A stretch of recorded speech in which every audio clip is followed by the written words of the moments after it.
I'm Macy Egland. Only a Newsday, Bruce Blakeman is trying to become our first Republican governor in 20 years. Doug Geed sat down with a Nassau County executive as he lays out his agenda for a new New York.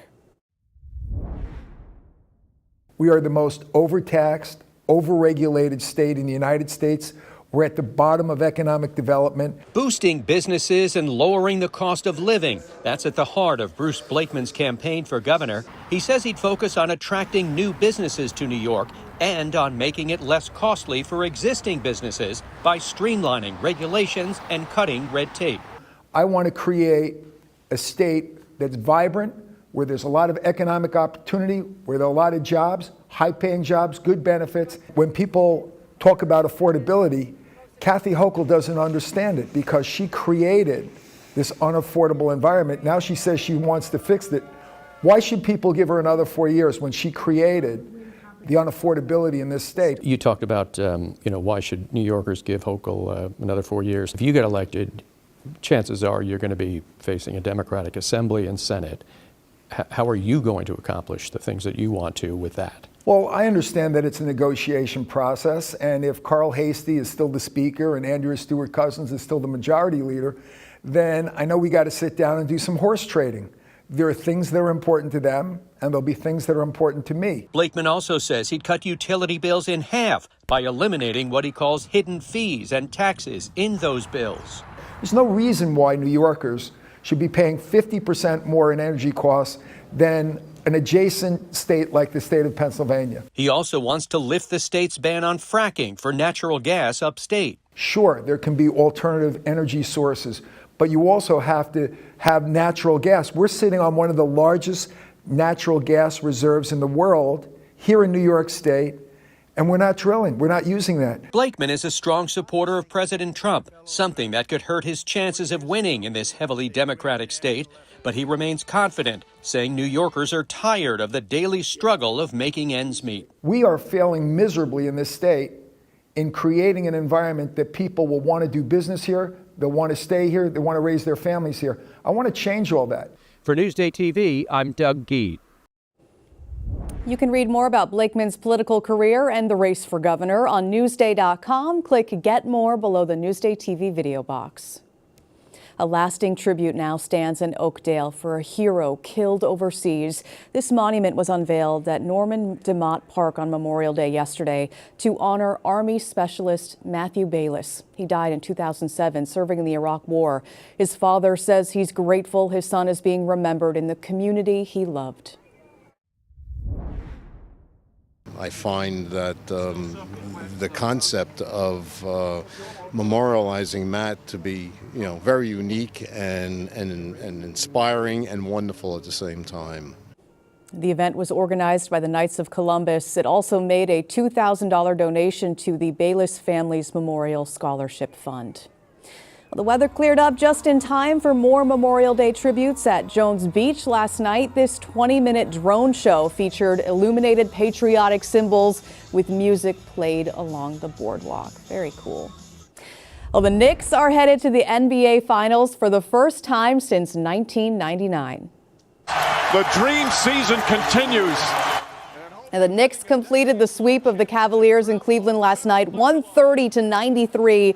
It was their 11th consecutive postseason win. Now they're waiting for their next opponent and won't play again until June 3rd in either Oklahoma City or San Antonio. Now, seeing the Knicks play at home in the finals will cost you big time. Nosebleed seats on secondary sites like StubHub are running for more than $4,000 for their first game at MSG June 8th. Courtside tickets, over $100,000. And the Knicks will host games 3, 4, and 6 if necessary. You got to shell out a lot of money for those tickets, but I'm sure a lot of people would love to, right? I mean, this is huge. Yeah, I can afford those tickets, and it was a beautiful sunny weekend, yeah, right? Exactly. Yeah, makes sense. It was awful. It was terrible, Jeff, but I mean, at least we still got some tributes in for Memorial Day. Great end of the day yesterday. Yes, true. Obviously outside and inside for those of us watching the game yesterday, so it was a fun end to the weekend, but boy, was it a wet one. We spread that rain out over 3 days, the bulk of it falling on Sunday, really Saturday night into Sunday. And it was about 1.5 inches of rain. We'll talk about it in a second. Far from it this morning, taking a look outside Foster Memorial Beach in Sag Harbor. Not a cloud to be seen. This is the too little too late. Where was this over the weekend forecast on this Tuesday morning? Feels like a Monday, but it is a Tuesday morning. So 1.5 inches of rain on the nose at Islip MacArthur Airport. So I'd say our forecast of 1 to 2 inches did unfortunately verify pretty nicely. There were some spots across the island that picked up a little bit more than that. And yes, silver linings in this. We needed the rain. We could have done without it over the holiday weekend, but look at all of Long Island right now is in a moderate drought. This is going to change. Undoubtedly, when you take into account not only the weekend rain, but also with those thunderstorms that we had last week that dropped arguably more rain than that over a couple of hours than what we saw over the 3-day weekend. Looking outside this morning, it is mostly sunny right now, just a couple of clouds and some low fog hanging out just offshore. But as you can see, visibility looking pretty good, and we've got those sunshine icons back in the forecast. It's a nice start. It's comfy out there, 55 to 60 degrees right now. We don't really have any wind to speak of. It's generally very light, but it's out of the southwest, and that is going to keep things on the warmer side the next couple of days as well. That was another thing lost in the rain, was just how chilly it was. Temperatures in the 50s both Saturday and Sunday. Warmed up nicely yesterday as we again did salvage kind of the second half of the final day of the weekend. We've got this front that's going to kind of just remain stalled to the south over the next couple of days. We'll advance you in time here in Futurecast. You can see high pressure noses in from New England today. We get some sunshine back. Clouds are going to kind of build back to the west again here as we head into tomorrow. So I think it's a mainly cloudy day tomorrow, and would not be shocked maybe the South Shore somewhere gets grazed with a little passing light shower or two before we then dry things out again heading into Wednesday and Thursday. So it is really largely looking like a dry week out there. Again, we've had some drought concerns, but those are going to be alleviated from the past week, and we'll see how things shape up going forward. Nice day. Again, where was this over the weekend? Man, 75 to 80 degrees for most of the island with a mix of sun and clouds. Those clouds will thicken up tonight. We've got temperatures down around 60. Beautiful stretch of weather here. You know, a little cloudy tomorrow, but it's on the warm side with numbers pushing 80 degrees. We'll be into the 70s Thursday, Friday. A little cooler to start the weekend, but still looking really, really nice right now. Yeah, this is just could have been a beautiful Memorial Day weekend. Didn't shape up that way this year, but we are certainly getting some comeuppance this week. Long Island weather is brought to you by Fire Island Ferries. Out East with Doug Geed is brought to you by Connect One Bank, a better place to be. All the way out in Montauk is a tiny spot doing big business thanks to TikTok. Let's head out east with Doug Geed.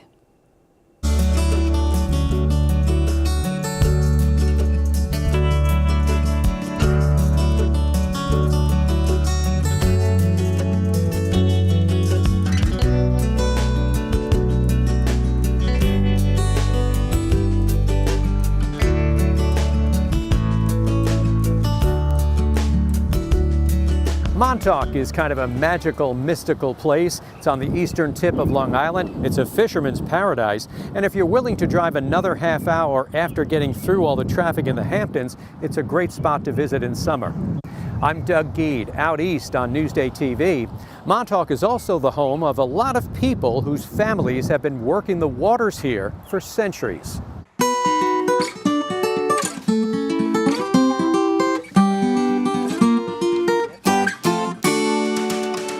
You don't often hear a sentence like this one. We redid our garage and made it into a seafood market. In what has to be the shortest commute anywhere, Kim Esperian and her partner walk from their living room directly into their market. Clint Bennett is the 14th generation of his family to work on the water. His family settled in East Hampton in the 1600s. We started off as whaling. We were whalers, and then, throughout the years, it became fishing on the waters to whole seining to clamming, oystering. There were also lobstermen, harvesting a shellfish that used to be considered a low-grade food. But when the Hamptons started becoming a summer playground for the rich, the cost of lobster climbed steadily. These days, a lobster roll could easily cost you $50. And I said to myself, what can I do to let the public be able to enjoy something that I have had my whole life? So he came up with the 2-for-1 lobster roll. So you get 2 lobster rolls, 2 bags of chips for $38. Word spread about the deal. But when a TikTok influencer mentioned it, their lives changed forever.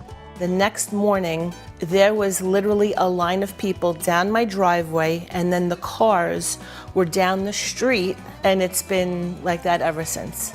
People from Queens, Brooklyn, even New Jersey drive for hours to buy the lobster rolls, along with the fish and shellfish caught by Clint and other local fishermen. But customers also get a taste of Montauk itself and of a unique and historic lifestyle. We worked our waters and, provided for our families ever since, we were natives here. It's a forgotten thing to keep it alive, and not let people forget who we are out here. In Montauk for Newsday TV, I'm Doug Geed.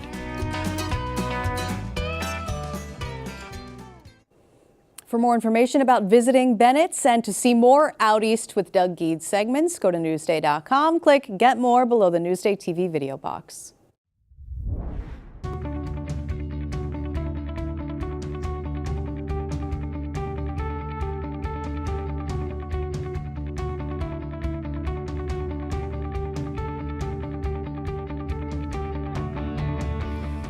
You can see more on all of the stories you've seen today on Newsday.com and watch us streaming anytime on Local Now, YouTube, and the other streaming services you see there. I'm Macy Eglund here with meteorologist Jeff Banson. We've got more local Long Island news, plus your very nice hyperlocal forecast coming up here on Newsday TV.